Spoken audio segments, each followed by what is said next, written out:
अस्सलामुअलैकुम, आप देख रहे हैं बोल न्यूज़ और मैं हूं सनिया मलिक। हेडलाइंस आपने देख ली। बुलेटिन का आगाज़ करेंगे और सबसे पहले बात करेंगे चैंपियंस ट्रॉफी सेमीफाइनल की, जिसमें न्यूजीलैंड ने जनूबी अफ्रीका को 50 रन से शिकस्त देकर फाइनल में जगह बना ली है। जीत के लिए दरकार 363 रन के हदफ के ताक़ुब में प्रोटीज 9 विकेटों पर 312 रन बना सके। डेविड मिलर शानदार सेंचुरी के बावजूद अपनी टीम को मैच नहीं जिता सके। 108 रन की इनिंग्स पर रचिन रविंद्रा बेहतरीन खिलाड़ी करार पाए। और चैंपियंस ट्रॉफी का फाइनल 9 मार्च को दुबई में खेला जाएगा। भारत और न्यूजीलैंड की टीमें टाइटल के लिए टकराएंगी। भारतीय टीम इवेंट में अब तक नाकाबिले शिकस्त है। कीवीज को रोहित शर्मा 11 के हाथों शिकस्त का जायका चखना पड़ा। दोनों टीमों के फाइनल तक के सफर की कहानी इस रिपोर्ट में। ग्रुप ए में शामिल भारत को बांग्लादेश, पाकिस्तान और न्यूजीलैंड से निमटना पड़ा। रोहित एंड कंपनी ने बंगाल टाइगर्स को 6 विकेटों से जेर किया। पाकिस्तान के खिलाफ सुरमा 6 विकेटों से फाते रहे। न्यूजीलैंड को 44 रन से जेर किया। सेमीफाइनल में ऑस्ट्रेलिया को 4 विकेटों से हराया। न्यूजीलैंड ने ग्रीन शर्ट्स को 60 रन से ठिकाने लगाया। बांग्लादेश के खिलाफ 5 विकेटों से कामयाबी हासिल की। भारत से शिकस्त खाने वाले कीवीज ने जनूबी अफ्रीका को सेमीफाइनल में 50 रन से जेर करके इवेंट की आखिरी 2 टीमों में जगह बना ली। 9 मार्च को दुबई में होने वाले चैंपियंस ट्रॉफी फाइनल के तमाम 25,000 टिकट्स फरोख्त हो गए, जिनकी कुल मालियत 90 लाख दरहम तक पहुंच गई। स्टेडियम के जनरल एडमिशन टिकट 250 से 500 दरहम के दरमियान फरोख्त हुए। फाइनल के टिकट्स की कीमत 250 दरहम से 12,000 दरहम के दरमियान रखी गई थी। और चैंपियंस ट्रॉफी के शानदार इंतजामात पर भारत पाकिस्तान की तारीफ पर मजबूर हो गया। बीसीसीआई के टॉप ऑफिशियल्स राजीव शुक्ला का लाहौर में मीडिया से बात करते हुए कहना था कि पाकिस्तान में आईसीसी चैंपियंस ट्रॉफी को बहुत अच्छा ऑर्गेनाइज किया गया है। पाक भारत दोतरफा सीरीज से मुतालिक सवाल पर उन्होंने बॉल मुल्क की हुकूमत के कोर्ट में डाल दी। हमें बहुत अच्छा लग रहा है, बहुत अच्छा जो है ऑर्गेनाइज किया गया है। आईसीसी चैंपियंस ट्रॉफी बहुत अच्छी तरह से ऑर्गेनाइज हुई है। सारे मैचेज यहाँ पे पाकिस्तान में और दुबई में, तो मुझे लगता है बहुत सक्सेसफुल टूर्नामेंट है। खुशी दोनों मुल्कों के दरमियान की बात है, तो वो जो है बहुत मतलब कैटेगरिकल और क्लियर है कि ये फैसला गवर्नमेंट के हाथ में है। गवर्नमेंट ऑफ इंडिया जो हमें कहेगी उस हिसाब से चलेगी। वो बात आपकी सही है कि फैंस दोनों तरफ खेलना चाहते हैं, लेकिन अमूमन ये पॉलिसी रही बीसीसीआई की भी और मेरे ख्याल से पीसीबी की भी वही मोरलेस होगी कि जब बायलैटरल मैचेज हो तो एक दूसरे के सॉइल पे ही होने चाहिए, है ना, वो थर्ड न्यूट्रल वेन्यू पे ना हो। और अब बात करेंगे अमेरिकी सदर डोनाल्ड ट्रंप का काबुल एयरपोर्ट बम धमाके में मुलव्वस दहशतगर्द पकड़ने में पाकिस्तान की मदद करने पर इजहार तशक्कुर।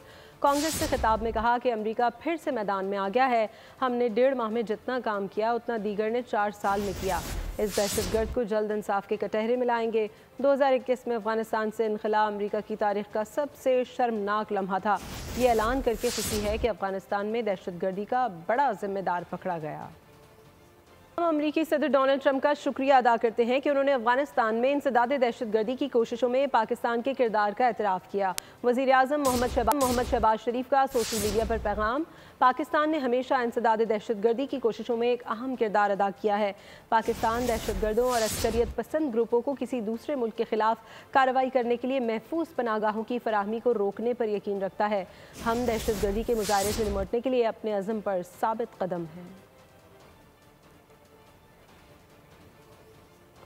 उधर नायब वज़ीर आज़म इसहाक़ डार और अमरीकी कौमी सलामती के मुशीर माइकल वॉल्ट्स के दरमियान टेलीफोन पर राब्ता हुआ है। अमरीकी कौमी सलामती के मुशीर ने दहशतगर्दी के खिलाफ इक़दामात पर पाकिस्तान का शुक्रिया अदा किया। तर्जुमान दफ्तर ख़ारजा के मुताबिक अमरीकी मुशीर ने सदर डोनाल्ड ट्रंप की जानिब से पाकिस्तान की हुकूमत की इंसदाद दहशतगर्दी कोशिशों पर शुक्रिया अदा किया और तारीफ़ का पैगाम पहुँचाया। इसहाक़ डार ने गुफ्तगू में कहा कि पाकिस्तान सदर ट्रंप और उनकी इंतज़ामिया के साथ अपने दरीना और वसीउल बुनियाद ताल्लुकात को मज़ीद मुस्तहकम करेगा। इंसदाद दहशतगर्दी के लिए अमरीका के साथ ताउन जारी रहेगा। उन्होंने अफगानिस्तान में छोड़े गए अमरीकी फ़ौजी साजो सामान की वापसी के सदर ट्रंप के ऐलान को भी सराहा।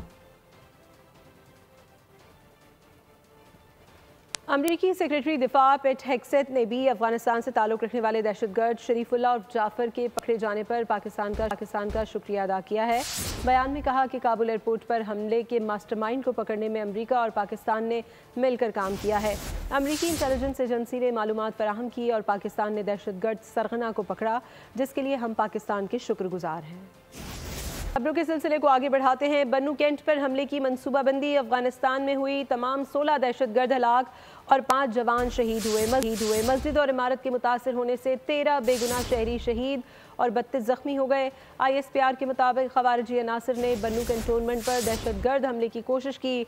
हमलावरों ने कैंटोनमेंट की सिक्योरिटी तोड़ने की कोशिश की, ताहम सिक्योरिटी फोर्सेस ने फौरी जवाबी कार्रवाई करते हुए दहशतगर्दों के मज़मूम अज़ाइम को नाकाम बना दिया।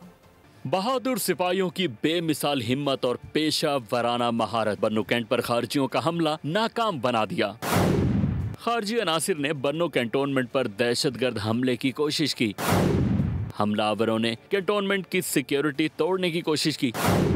सिक्योरिटी फोर्सेस ने जवाबी कार्रवाई की, दहशतगर्दों के मज़मूम अज़ाइम को नाकाम बना दिया। फोर्सेस ने हमला करने वाले तमाम 16 दहशतगर्दों को हलाक कर दिया। हलाक दहशतगर्दों में 4 खुदकुश हमलावर भी शामिल थे। शदीद झड़प में 5 बहादुर जवान दुश्मन का मुकाबला करते हुए शहीद हो गए। खुदकुश धमाकों से छावनी की दीवार का एक हिस्सा गिर गया। धमाकों और फायरिंग से करीब वाक़े एक मस्जिद और एक रिहायशी इमारत शदीद मुतासिर हुई।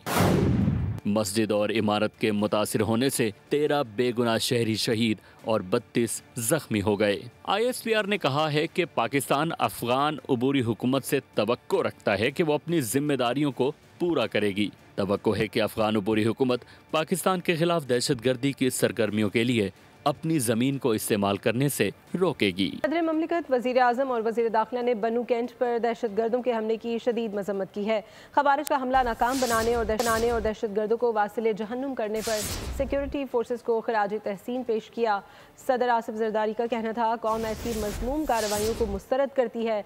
वज़ीर आज़म शहबाज शरीफ ने कहा, मुक़द्दस माह में मासूम शहरियों को निशाना बनाने वाले किसी रियायत के मुस्तहिक नहीं। वफाकी वज़ीर दाखिला मोहसिन नकवी, वज़ीर आला पंजाब, वज़ीर आला सिंध, वज़ीर आला बलूचिस्तान समेत दीगर ने भी दहशतगर्दों के मज़मूम अज़ाइम को खाक में मिलाने पर सिक्योरिटी फोर्सेस को सलाम पेश किया है। उधर गवर्नर सिंध कामरान टिसोरी ने कहा है, बन्नू धमाके में खवातीन और बच्चे शहीद हुए। दहशतगर्दी के हमले काबिल मजम्मत हैं। खिताब में उनका कहना था, इन हमलों में भारत मुलविस है। कामरान टिसोरी ने पाक फौज को खराज तहसीन पेश करते हुए कहा कि अमरीका का सदर भी पाक अफवाज की तारीफ करता है।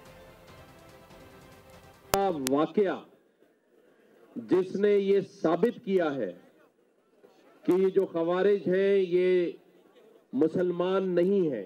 जो बन्नू कैंट में हमला किया गया, मासूम बच्चों को, खवातीन को निशाना बनाया गया है, क्या ये काम कोई मुसलमान इस तरह दहशतगर्दी का निशाना बना सकता है? वो खवारिज और वो दहशतगर्द हैं जो हमारी अफवाजे पाकिस्तान को कमजोर करना चाहते हैं। लेकिन मैं खराज तहसीन पेश करता हूं अफवाजे पाकिस्तान को और उसके आर्मी चीफ को कि उनके जवानों ने उनके उस हमले को नाकाम बनाया, जिस तरह उनको मुंहतोड़ जवाब दिया। IMF ने अखराजात में कमी के लिए हुकूमत से इस्लाहाती इक़दामात पर फौरी अमल का मुतालबा कर दिया। आइंदा छमाही में रेवेन्यू शॉर्टफॉल पूरा करने के लिए प्लान भी तलब कर लिया। वफ्द ने कहा है कि रेवेन्यू शॉर्टफॉल पर कोई गुंजाइश नहीं। आइंदा छमाही में 300 अरब का शॉर्टफॉल पूरा किया जाए।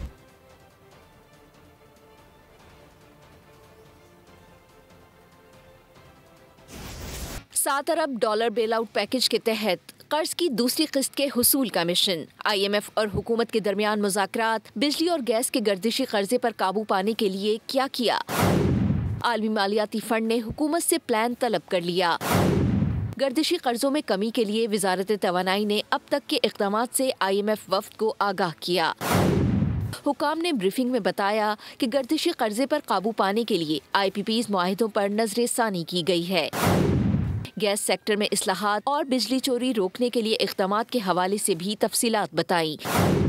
पाकिस्तानी हुकाम की जानिब से IMF हुकाम को बिजली टैरिफ में 8 से 10 रुपए फी यूनिट कमी के मंसूबे पर एतमाद में लिया गया।